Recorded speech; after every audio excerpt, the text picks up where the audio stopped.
Bismillahirrahmanirrahim. Alhamdulillah, salatu wassalamu ala rasulillah wa ala alihi wa sahbihi wa mawalah. Allahumma salli ala Sayyidina Muhammad ibni Abdillah, amma ba'du. Jemaah subuh yang Allah muliakan, kita bersyukur pada Allah subhanahu wa ta'ala atas limpahan nikmatnya yang tidak terhingga. Kita bisa berkumpul di rumahnya yang penuh dengan keberkahan, dalam aktivitas yang penuh dengan kebaikan, aktivitas sholat subuh berjamaah, sekaligus juga kita melaksanakan kewajiban, yakni thalabul ilmi. Mudah-mudahan tiga hal yang luar biasa ngumpul pada kesempatan kali ini jadi pertanda Allah sayang pada kita, sehingga kita berikhtiar untuk bisa melaksanakan perintahnya dan menjauhi segala larangannya.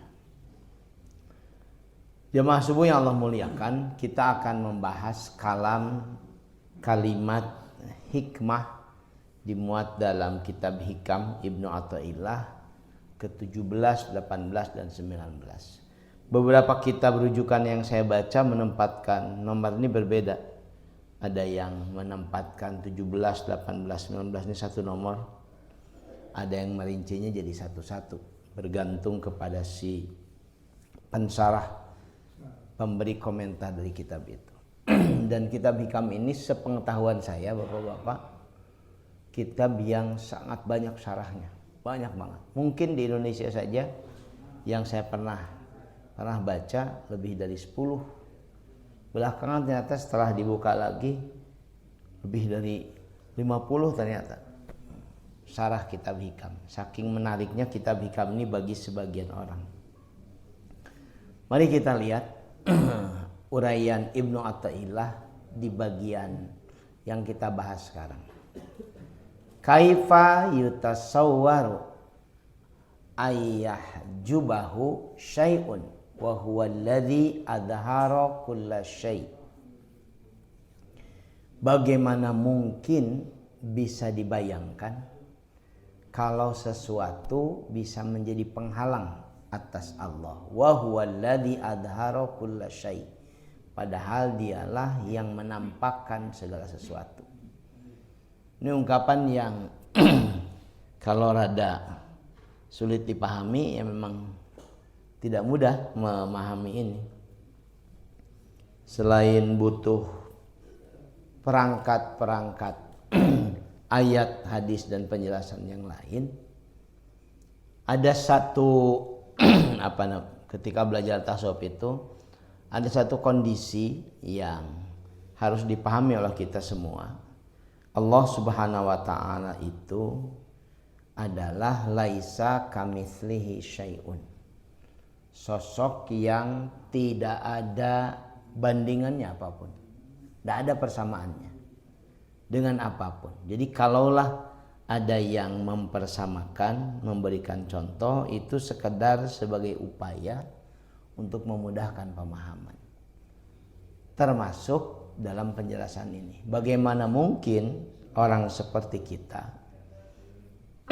bisa membayangkan Allah itu bagaimana, apalagi kesulitan membayangkan. Ini kan dua hal yang bertentangan. Bisa membayangkan itu sudah sangat sulit, apalagi tidak bisa membayangkan ayyahjubahu syai'un, karena terhijab sesuatu, terhalang kehadiran Allah itu, padahal Allah adhara kulla syai', yang nampak dalam segala sesuatu.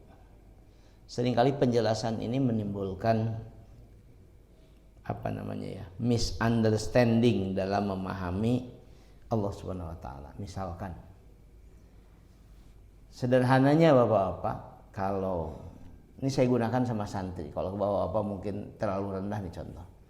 Kalau sama santri, karena level berpikirnya saya ketahui, meja yang saya gunakan nih sebagai tempat menyimpan perangkat ini tidak mungkin ada dengan sendirinya. Tidak mungkin juga bisa rapi, artistik seperti ini kecuali ada yang membuatnya, yang kemudian diukur secara presisi, sisi demi sisi, kemudian dari aspek artistik supaya tampilnya indah. Tidak mungkin hadir tiba-tiba. Idealnya ketika kita melihat ciptaan Allah, melihat diri kita, melihat orang sekitar kita, melihat lingkungan di mana kita hidup, melihat alam semesta yang demikian luas tak terbatas, idealnya kita sampai pada kesimpulan itulah wujud kehadiran Allah Subhanahu wa taala. Ini kan wujud kehadiran si kreator, pembuat. Demikian juga alam semesta. Segala hal yang kita saksikan dalam hidup kita, dari yang kecil sampai yang besar, bahkan dengan peralatan tertentu, dari yang mikro sampai yang makro, semuanya justru menambah keyakinan kita akan kehadiran Allah Subhanahu wa taala. Karena itu sering ada ungkapan yang keliru dipahami. Allah itu ada di mana-mana. Sehingga orang kemudian yang tidak suka dengan istilah itu bisa memandangnya negatif. Berarti Allah ada di kamar mandi, berarti Allah ada di tempat sampah. Pemahaman yang karena sudah a priori dari awal. Apapun yang ada justru menampakkan keberadaan Allah Subhanahu wa taala. Wa huwa alladzi adhara kulla syai'. Tak mungkin kehadirannya terhalang. Tak mungkin kehadirannya tidak terasakan. Tidak mungkin kehadirannya itu tidak nampak. Permasalahan ada pada kita yang mayoritas sampai hari ini belum bisa merasakan kehadiran Allah. Gak nampak sama sekali. Saya lanjutkan dengan penjelasan pertanyaan selanjutnya dari Imam Athaillah. Kaifa yutasawwaru ayyahjubahu syai'un wa huwa alladzi dhahara bikulli syai'. Kalimat yang tidak jauh berbeda, hanya dengan penekanannya yang berbeda. Bagaimana mungkin dapat dibayangkan kalau sesuatu mampu jadi hijab, mampu jadi penghalang bagi Allah. Wa huwa alladzi dhahara bikulli syai'. Padahal dialah yang tampak pada segala sesuatu. Kalau yang tadi adharo, ini memang kalimat bahasa Arab ini khas. Saya gunakan contoh sederhana ya. Kalau di dalam saku saya ada pulpen sesuatu, dalam bahasa Arab pulpen itu kan kalam. Kalau kemudian saya keluarkan, maka saya akan menyebut akhraja atau akhrajtu qalam. Aku telah mengeluarkan kolam. Tapi kalau pulpen itu yang tadinya di dalam ada di luar, maka ungkapannya adalah kharaja atau kharajtu qalam. Sama seperti ini, dhahara adharo. Kalau adharo tadi menampakkan segala sesuatu. Allah melakukan aktivitas yang membuat manusia, makhluknya bisa merasakan kehadirannya. Karena dalam beberapa hadis qudsi Nabi menyampaikan bahwa Allah ingin dikenal, karena itu dia ciptakan makhluknya. Kalau kalimat kedua ini wa huwallazi dhahara bikulli syai', padahal dia nampak pada segala sesuatu.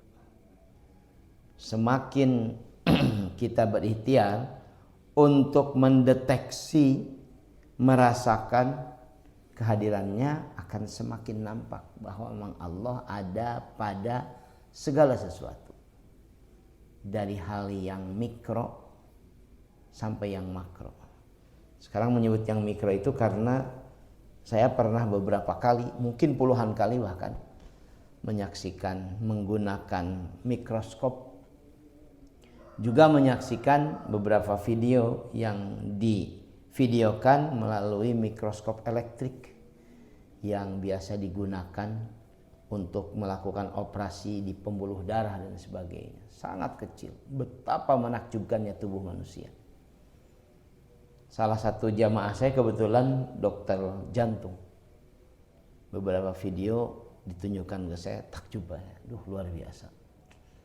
Saya bahkan baru tahu, ya mungkin 10 tahun terakhir ini, jantung itu masih bisa berdetak walaupun sudah tidak lagi dalam jasad manusia selama beberapa waktu.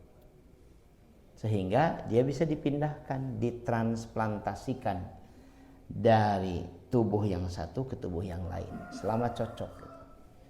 Kan dahsyat luar biasa manusia itu. Bisa memindahkan jantung dari seseorang yang sudah mati kepada seseorang yang masih hidup. Dan kemudian nyambung, bisa hidup bertahun-tahun kemudian. Itu pencapaian medis yang luar biasa, bisa menyambung kehidupan. Yang makro kemudian Bapak-bapak bisa menyaksikan di YouTube itu, di channel NASA itu, bagaimana alam semesta yang luar biasa, menakjubkan itu sekarang bisa disaksikan oleh kita. Luar biasa. Planet kita yang demikian luas, yang dihuni oleh 8 miliar manusia sekarang ini, itu ternyata hanyalah satu titik seperti debu dari barangkali triliunan debu di angkasa sana. Sangat-sangat kecil. Jadi kalau manusia mau sombong, bumi saja hanya setitik debu, apalagi manusia. Dan itu makin menunjukkan zahara bikulli syai'. Allah itu nampak pada segala sesuatu. Kemudian kaifa yutasawwaru ayyahjubahu syai'un wa huwa alladzi dhahara fi kulli syai'. Ini menggunakan kata fi kulli syai'. Bagaimana mungkin bisa dibayangkan kalau sesuatu itu jadi penghalang atas Allah, padahal dialah yang terlihat fi kulli syai', dalam segala sesuatu, baik yang bisa kita saksikan dengan jelas ataupun tidak. Pendek kata, 3 narasi ini sedang menjelaskan pada kita, seharusnya kita sebagai hambanya bisa merasakan kehadirannya, bisa melihat keberadaannya, sekaligus juga bisa mengetahui kemahakuasaannya. Kalau sudah bisa merasakan, bisa melihat, bisa mengetahui, tidak mungkin itu kita jauh dari Allah SWT. Tidak mungkin kita bisa menghindar dari kekuasaannya yang tidak terbatas. Tidak mungkin ada seorang pun termasuk kita yang bisa lepas dari pengawasannya. Kalau kemudian tidak bisa dilihat oleh kita, itu yang kemudian kita jelaskan. Allah tahu semua yang kita lakukan, baik yang tersembunyi maupun yang terang-terangan. Ini kalau dikutipkan banyak sekali ayat dalam Al-Quran. Saya kutipkan beberapa ayat. A'udzubillahi minasyaitonirrajim. Walaqad khalaqnal insana wa na'lamu ma tuwaswisu bihi nafsuh.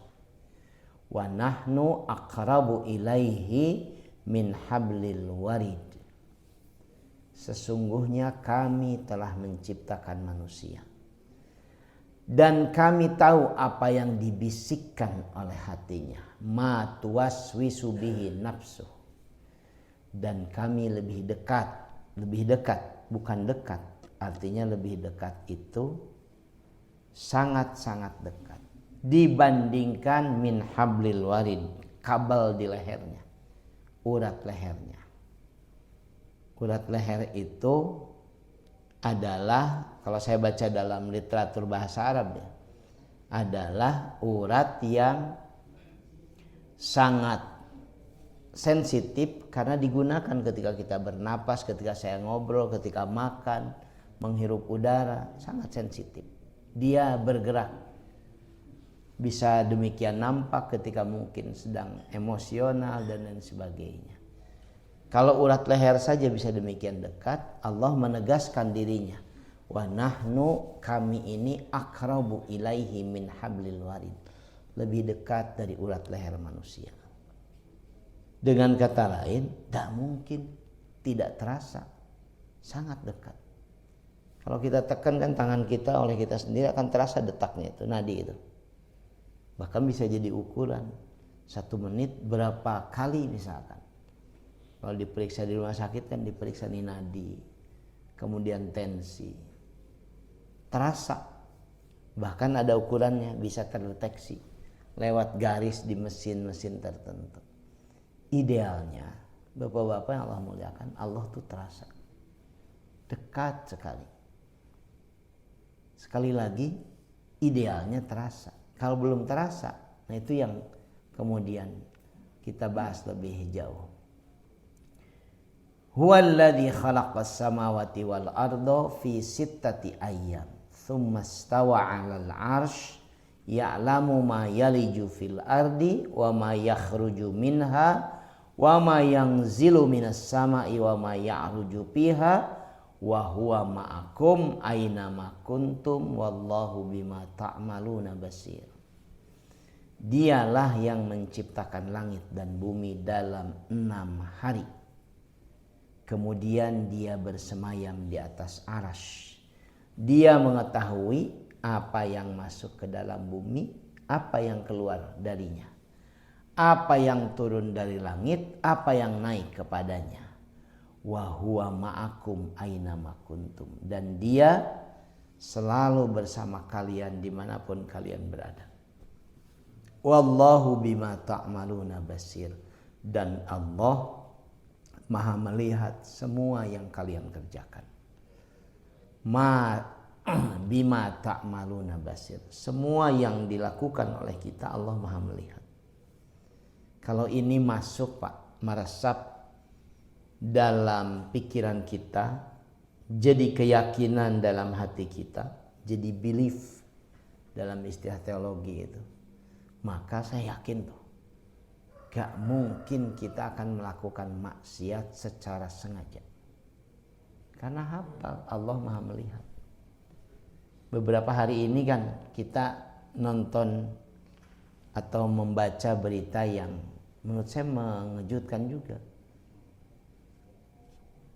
Bupati Bekasi ditangkap. Kemudian di Kalimantan kepala kejaksaan. Kemudian bupati mana lagi ditangkap? Bupati mana? Bekasi sudah ditangkap. Bupati termuda di Indonesia. Ada 2 bupati ditangkap. Bupati Lampung. Terus nanti 3, mungkin besok usah nambah 4, 5. Pertanyaannya, kok orang masih berani juga korupsi ya? Dengan demikian rapatnya sistem hukum dan sebagainya. Mungkin salah satu jawaban dasarnya karena dia tidak sampai pada keyakinan Allah Maha melihat yang dia lakukan. Kalau cuma manusia kan bisa sembunyi. Saya kan bisa menghindar dari bapak-bapak kalau nggak mau ketemu. Banyak cara untuk tidak ketemu. Menghindar. Sehingga ada pekerjaan di kita yang kerjaannya adalah nagih utang. Karena yang punya utang biasanya menghindar. Ada pekerjaan penagih utang. Sampai serem-serem sengaja. Supaya sianan. Justru yang demikian luar biasa kekuasaannya seringkali tidak kita takuti. Bahkan kita sepelekan. Padahal dalam ayat ini, surat Al-Hadid ini, wa huwa ma'akum aina ma kuntum wallahu bima ta'maluna basir. Dia selalu bersama kalian dimanapun kalian berada. Ketika sedang melakukan kebaikan, ketika sedang melakukan keburukan, ketika lupa dengan diri sendiri, larut dengan godaan setan, dan dia Maha melihat semua yang kalian kerjakan. Ini ayat-ayat ini menegaskan bahwa idealnya sekali lagi kita sampai pada keyakinan tidak mungkin kehadiran Allah itu tidak kita sadari. Diinformasikan dalam Al-Quran. Dia lebih dekat ketimbang urat leher. Dia tahu semua yang kalian lakukan. Dia Maha melihat. Mau kemana lagi? Kita sembunyi. Kalau sampai kemudian belum merasakan juga kehadiran Allah, belum melihat juga bagaimana yang maha kuasa itu melakukan aktivitasnya, maka boleh jadi ini memang kondisi kita bersama. Kita terhalang melihat Allah. Tidak bisa terlihat karena memang bukan di Allah hijabnya. Bukan Allah terhalang oleh makhluknya, tapi kita menghalangi diri kita sendiri dengan beberapa aktivitas yang membuat Allah itu tidak lagi nampak. Kehadirannya, kekuasaannya, kedekatannya. Mari kita lihat. Ini ayat populer Pak, masyhur. Walaqad dzara'na li jahannama katsiran minal jinni wal ins lahum qulubun la yafqahuna biha walahum a'yunun la yubsiruna biha walahum adhanun la yasma'una biha ulaika kal an'am balhum adall ulaika humul ghafilun. Dan sesungguhnya kami telah menjadikan isi neraka jahanam itu mayoritas dari jin dan manusia. Katsiran, mayoritas jin dan manusia yang akan mengisi neraka jahanam. Lahum qulubun, mereka memiliki hati tetapi tidak digunakan untuk memahami ayat-ayat Allah. Mereka memiliki mata tetapi tidak digunakan untuk melihat tanda-tanda kekuasaan Allah. Mereka memiliki telinga tapi tidak digunakan untuk mendengar ayat-ayat Allah. Mereka seperti binatang. Kal an'am balhum adall, bahkan lebih sesat daripada binatang ternak. Ulaika humul ghafilun, mereka itulah orang-orang yang lalai. Ghafilun, ghafala, yaghfilu. Nanti ketemu katanya masdarnya gaplah, dalam bahasa Sunda jadi gapleh tuh. Dari aktivitas yang wasting time, membuang-buang waktu. Daripada riet di imah jeung pamajikan mending gapleh we di pos hansip itu, pos satpam. Dilalaikan waktu dengan sengaja. Barangkali bapak-bapak yang Allah muliakan, penghalang kita melihat Allah itu karena perangkat yang Allah berikan kepada kita tidak digunakan dengan baik. Telinga kita, mata kita, kalbu kita, pikiran kita, seluruh anggota tubuh kita memang tidak digunakan untuk makin mendekatkan diri pada Allah. Apa penghalangnya? Boleh jadi orientasi dunia, orientasi materi lebih memenuhi rongga dada kita, pikiran kita dan cita-cita kita dibanding orientasi spiritual. Sekarang ini kan susah ketemu orang yang orientasinya spiritual. Apalagi dakwah itu sekarang sudah masuk menjadi komoditas. Mungkin di satu sisi saya senang bagaimana dakwah itu dikemas luar biasa. Ada manajemennya, kemudian ada semacam SOP dan lain sebagainya. Jadi komoditas yang luar biasa. Masuk ke industri, bahkan industri pop masuk dia. Jadi entertainer dan sebagainya. Tapi di satu sisi dampaknya kemudian dakwah kehilangan ruhnya.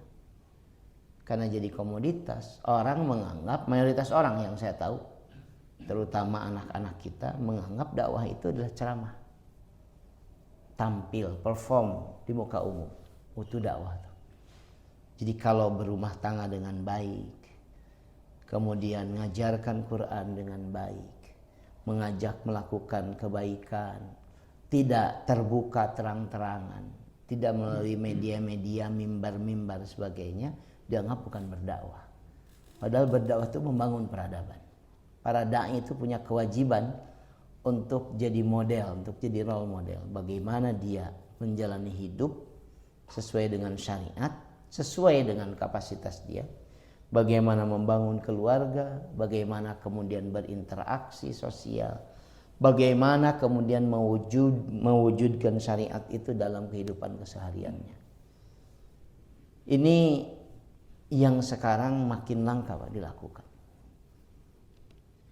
Saya ditanya beberapa santri itu begitu.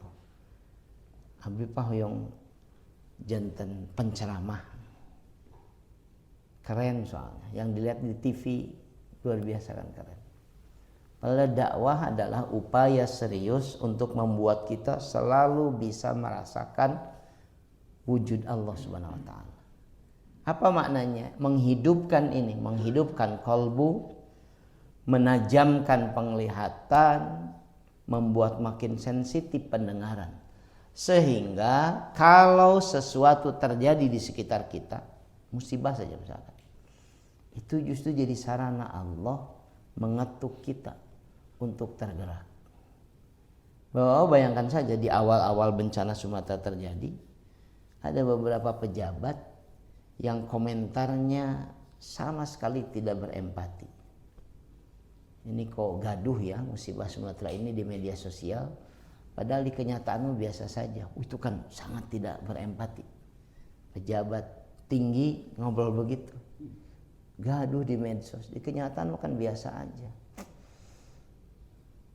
Karena itu banyak yang marah pada para pejabat kita, musibah yang besar. Sehingga ada banyak sekali narasi-narasi disampaikan dengan kata-kata makian.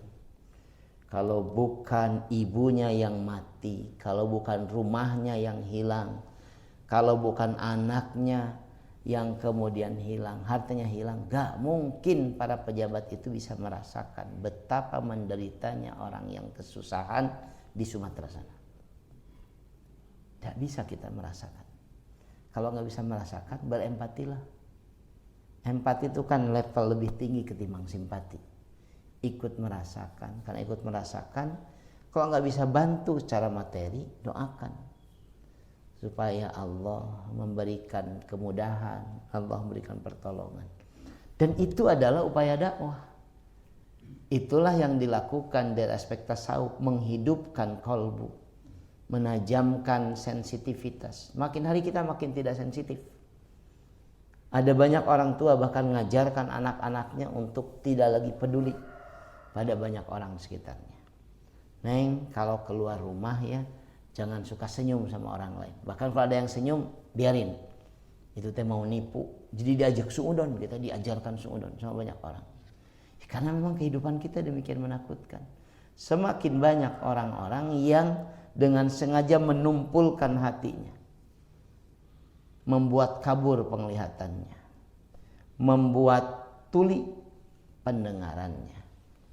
Kata Al-Quran, ulaika kal an'am, mereka yang tidak lagi seperti seharusnya manusia, ya kal an'am, seperti binatang ternak.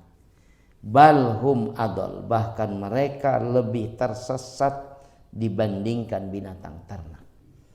Ulaika humul ghafilun, merekalah orang-orang yang lalai, tidak lagi ingat apa yang mesti dilakukan. Saya kutipkan satu ilustrasi. Nggak tahu saya kejadiannya lupa. Apakah bulan lalu, apakah tahun lalu, dan lain sebagainya. Di sebuah masjid di lingkungan sekolah. Ini masjid di lingkungan sekolah, sekolah besar, SMA. Kamar mandi masjid itu dimasuki oleh guru dengan murid. Di satu kamar mandi yang sama, guru dan murid masuk. Beberapa yang melihat kemudian kasakusuk. Akhirnya dilaporkan kepada satpam, pada kepala sekolah, digedor. Bayangan kita kan guru laki-laki, murid perempuan, atau guru perempuan dan murid laki-laki. Karena tadi disebutkan kata yang melihat guru pas sama murid. Yang keluar adalah guru laki-laki dan murid laki-laki. Dengan peluh bercucuran, dipermalukan. Naudzubillah. Kita sedang ketemu dengan kondisi yang demikian menakutkan sekarang. Ini yang terjadi sekarang. Iya, artinya perilaku kaum Nabi Lut yang diazab Allah Subhanahu wa taala itu jadi biasa. Saya kalau sama anak di kendaraan pas ke Bandung dulu ketika anak masih kecil. Ini kan wilayah lampu merah Soekarno Hatta ini kan banyak banci. Sampai ke sana tuh, sampai bersama. Karena lama lampu merahnya kan banyak sekali banci. Dan sering terlantar itu. Lucu ya bajunya. Kalau aktivitas seperti itu sudah dianggap lucu, hati-hati loh. Jadi biasa kita. Salah secara syariat. Secara syariat salah. Dari 51 negara bagian di Amerika, 49 negara bagian sudah melegalkan pernikahan sejenis. Tetangga kita Thailand sudah melegalkan pernikahan yang bahkan aneh-aneh dan sebagainya. Di Indonesia entah 10 tahun lalu ketika saya masih di kampus sudah keluar draft KKG nama RUU-nya. Apa kak pertamanya? Kalau KG-nya kesetaraan gender. Naskah akademiknya sudah dikirim ke kampus-kampus. Jadi akan masuk sehingga jadi undang-undang kesetaraan gender yang targetnya nanti mewajibkan negara untuk melindungi dan memberikan hak kepada semua warga negaranya apapun kecenderungan gendernya untuk menikah. Alhamdulillahnya nggak jadi, penolakannya terlalu keras di Indonesia. Tapi kan tidak berarti berhenti, boleh jadi besok lusa semakin toleran anak-anak kita dengan hal-hal yang menumpukan keyakinan, menumpulkan hati, mengaburkan pandangan, boleh jadi makin hari kita memang makin terhalang untuk bisa merasakan karena Allah Subhanahu wa taala. Sekarang saja banyak orang yang berzikir, mulutnya qomat kamit, hatinya sama sekali tidak terlibat. Padahal kata Allah Subhanahu wa taala dalam Al-Qur'an, ala bidzikrillahi tatmainnul qulub. Ketahuilah bidzikrillah, zikrullah itu tatmainnul qulub, menenteramkan hati. Banyak orang yang tidak pernah bisa tentram dengan zikir. Sehingga untuk tentram mungkin dia harus dugem dulu, mungkin harus mabuk dulu dan lain sebagainya. Bapak yang Allah muliakan, lewat ayat ini slide terakhir ngaji kita sekarang. Tugas kita bersama adalah berikhtiar supaya bisa melihat dalam tanda kutip Allah. Karena kata Nabi kemarin, jawaban dari pertanyaan Pak Handoyo, saya sebutkan ketika Nabi ditanya oleh malaikat Jibril, wa ma huwal ihsan. Apa itu ihsan? Nabi menjawabnya, anta budallah ka'annaka tarah fa illam takun tarah fa innahu yarak. Engkau beribadah kepada Allah ka'annaka tarah, seolah-olah engkau melihat Allah. Fa illam takun tarah, jika engkau tidak bisa melihat Allah karena imateri dengan yang materi kan nggak bisa tune in, tak bisa melihat. Fa innahu yarak, tapi harus bisa merasakan bahwa sesungguhnya dia sedang memperhatikan kamu, bahwa sesungguhnya dia melihat kamu. Sekarang banyak di antara kita yang gak bisa ngeliat Allah, juga tidak bisa merasakan keadaan Allah. Duka tuh abdi mah sholat asal sholat we pak, tapi masih salah mah asal sholat daripada sama sekali tidak sholat. Karena boleh jadi besok lusa dia akan naik levelnya dari sekedar sholat jadi merasakan. Berkali-kali saya menyampaikan analogi seperti yang saya baca dalam penjelasan kitab-kitab tasawuf, seperti tetesan air dari keran bocor, tes itu nggak akan terdengar sama sekali di tengah keramaian, gaduh, bising, nggak akan terdengar. Tapi di tengah malam yang demikian sunyi, air yang terus netes itu bisa mengganggu tidur seseorang, bisa membuat orang kemudian bangun dan nggak bisa tidur. Zikir itu seperti tetesan air tadi, tes. Mungkin awalnya tidak berdampak apapun, hanya sekedar mulut mengucapkan. Tapi karena sering terus diulang, lama-lama dia menembus dinding batin kita. Penghalang batiniah kita kemudian retak. Sehingga kemudian zikir itu masuk ke dalam relung kalbu dan menggetarkan jiwa kita. Kadang-kadang sampai orang pada satu kondisi begitu nikmatnya zikir itu, sampai dia nangis lama tanpa sebab apa-apa dan bisa demikian tenang. Karena itu dalam dalam terminologi tasawuf ada tarikat. Tarikat itu kan cara orang supaya berzikir itu bisa mencapai kondisi yang diharapkan, yaitu tadi bisa menggetarkan. Sudah dicoba puluhan tahun tuh bisa kene. Makanya tarikat itu adalah cara. Karena cara disusun SOP. Karena SOP maka ada mursyid, ada yang membimbingnya. Begini asalnya, permulaannya begini. Dan seseorang bisa menempuh tahap demi tahap yang berbeda-beda dan lain sebagainya. Inilah barangkali ngaji kita di pagi ini dengan satu kesimpulan, Bapak-bapak yang Allah muliakan. Tajamkan penglihatan kita, kemudian tajamkan pendengaran kita, kemudian naikkan sensitivitas hati kita.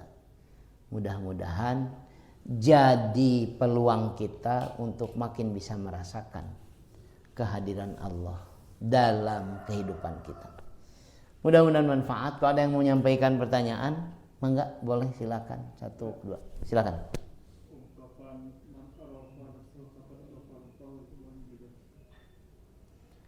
Pernah dijelaskan ya, dalam aspek tasawuf kan lebih sering disebutkan tentang nafs, tentang jiwa, soul, yang merupakan unsur penting dalam kehidupan manusia. Dan jiwa itu dititipkan oleh Allah Subhanahu wa taala kepada kita, tidak diikhtiarkan oleh kita, dititipkan kepada kita. Jaga, pelihara, karena besok lusa jiwa itu akan berpisah dengan casing kita, dengan raga kita. Ungkapan man arafa nafsahu, siapa yang mengenal jiwanya, faqad arafa rabbahu, sungguhnya dia akan mengenal Tuhannya. Memang ungkapan khas tasawuf, sebagian menyebutkan hadis untuk menegaskan bahwa bapak-bapak yang Allah muliakan, jangan-jangan sekian puluh tahun kita hidup gak kenal jiwa kita sendiri. Dah hafal mesti dibagaimanakan jiwa kita. Sehingga karena kita tidak kenal jiwa kita, apalagi kenal Allah. Nah, upaya kita menghidupkan kalbu, menajamkan penglihatan, menajamkan pendengaran adalah upaya kita mengenal jiwa. Saya sering menggunakan contoh dan senang menggunakan contoh ini. Bapak-bapak bayangkan orang seusia 78 tahun, usia Donald Trump, bisa demikian menakutkan. Lebih menakutkan dari orang yang usianya mungkin 20-an. Dengan kewenangan demikian besar, dengan kekuasaan yang demikian luar biasa, dengan fasilitas militer yang demikian menakutkan. Beberapa negara itu betul-betul ketakutan berhadapan dengan Amerika di bawah Donald Trump. Sekarang sedang jadi korbannya Venezuela. Kapal tankernya dirampas. Beberapa kapal dibombardir sampai hancur. Dihalangi, negara itu nggak punya kedaulatan dengan yang bersangkutan. Demikian juga yang dilakukan pada beberapa negara di Timur Tengah dan sebagainya. Saya yakin tuh orang seperti itu tidak kenal jiwanya. Yang dia tahu hidup itu ukurannya materi. Mumpung masih hidup, lakukan apa yang diinginkan, karena setelah mati selesai, gak ada yang dilakukan. Itulah barangkali perbedaan mendasar kita. Ayo, lewat dzikir, lewat aktivitas yang sedang saya sampaikan ini, kenali jiwa kita. Tahu kita, apa yang harus dilakukan jiwa kita. Jaga, pelihara, jangan dibikin merana jiwa kita. Kalau materi, jasad kita butuh tegak, bisa melakukan aktivitas. Apalagi sekarang ada pingpong. Untuk pingpong tuh harus makan, minum. Pamit makan, minum boleh jadi leles. Jiwa kita juga butuh asupan nutrisi. Makin kita kenal jiwa kita, makin kita pahami bahwa boleh jadi jiwa kita kekurangan nutrisi, menderita. Isu kene geus ditah mikir duit, padahal jiwa kita nggak butuh duit. Isu kena mikir duit, sehingga hati kita, pendengaran kita, penglihatan kita hanya bisa sensitif ketika piduitan. Wah, iya cuan ya, jauh dari udak. Iya mah ripuh, naon, capek sebagainya. Makanya lihat aktivitas spiritual itu Sangat-sangat tidak menarik karena cuan. Jiwa kita itu boleh jadi merana, menderita. Kekurangan nutrisi. Apa kurang nutrisi? Malnutrisi. Salah asupanan. Harusnya asupannya hal-hal yang bisa menguatkan, justru yang melemahkan sebagainya. Perbanyak asupan nutrisi materi. Apakah jiwa kita makin bagus? Enggak. Apalagi kalau tidak selektif, semua bisa masuk. Anu haram masuk dan sebagainya. Makin menderita jiwa kita. Dan nanti dia akan menggugat kita di hadapan Ilahi Rabbi. Betapa menderitanya jiwa kita. Itu yang dalam bahasa medis barangkali ya, saya memahaminya dengan penyakit-penyakit yang psikosomatis. Berasal awalnya dari jiwa-jiwa yang merana. Karena tidak dipahami oleh pemiliknya sementara itu. Dibikin merana dan sebagainya. Ayo, mangga Pak. Asupan itu kan tidak terbatas pada makanan. Ya. Tidak terbatas penglihatan, kemudian ya pikiran. Ini secara umum masyarakat sekarang kan dengan sosmed banyak sekali mengendalikan itu. Bagaimana tugas kita atau mungkin para ulama supaya asupan itu kepada anak kecil pun jauh lebih baik, kedepannya berubah jadi lebih baik. Saya kebetulan bagian dari majelis ulama di level bawah Pak, di level desa, kecamatan, belum di level kabupaten. Kapasitasnya mungkin jauh. Karena saya bagian dari majelis ulama. Jadi kalau ada yang menyebutkan apa tugas para ulama, gak berdaya para ulama tuh, apalagi urusan sosmed, mereka sendiri terpedaya oleh sosmed dan sebagainya. Saya punya kawan, salah seorang ulama keren lah di saya di Purwakarta. Tiap hari beliau update status, bukan cuma status WA, status TikTok dan sebagainya. Jadi kalau ketemu saya, Kang, meni unggal jam update status teh, ame eksis Ustad. Saya hanya, kalau para ulamanya sendiri butuh update status, ya mungkin dia sibuk dengan dirinya sendiri, bagaimana memikirkan yang lain. Jadi bagaimana asupan untuk nutrisi jiwa kita seperti yang sedang kita lakukan sekarang. Sedikit demi sedikit kita ketok nih hati kita tajamkan penglihatan kita tajamkan pendengaran kita dengan memasukkan nutrisi-nutrisi spiritual, bukan nutrisi yang salah. Yang kedua, Bapak Ibu, Bapak-Bapak yang Allah muliakan, berkali-kali sampaikan, untuk makin naik spiritual, maka tinggalkan sedikit demi sedikit yang material. Sulit mau mendaki spiritual kalau yang materialnya tidak pernah ditinggalkan. Anda tidak akan mungkin bisa menikmati puasa kalau Anda terobsesi dengan makan enak. Wih, ayeuna dahar naon deui nya. Wah, urang di ditu terus makan enak. Bagaimana mungkin puasa akan dinikmati? Sulit Pak menikmati puasa. Padahal ada orang-orang tertentu yang kalau dia 1 minggu saja tidak puasa, gak nyaman Pak, gelisah. Aduh, mau puasa datang saudaranya, mau puasa ada acara dengan komunitasnya dan sebagainya. Puasa, tinggalkan. Kalau terbiasa tidur di kasur yang empuk, kemudian ruangan yang nyaman, hati-hati, jangan-jangan sulit untuk bisa bangun di dini hari, menikmati munajat dengan Tuhan. Sulit kan? Ada orang yang duduk di ngaji saja 10 menit, ayeuna 10 kali. Bila pisannya ngaji teh 10 menit saja. Tapi dia bisa betah bertahan sendirian, batur hanya untuk update status terus scroll HP bisa 4 jam. Itu menunjukkan ada nutrisi yang salah, yang kemudian kita asupkan ke jiwa kita. Nih hese diajak ngaji teh, hese diajak spiritual dan sebagainya. Ada orang yang senang jalan-jalan ke pantai, jauh padahal mahal ongkosnya dan sebagainya. Tapi begitu berat ke masjid teh, aduh, Engkewelah ada ayalah ke masjid dan sebagainya.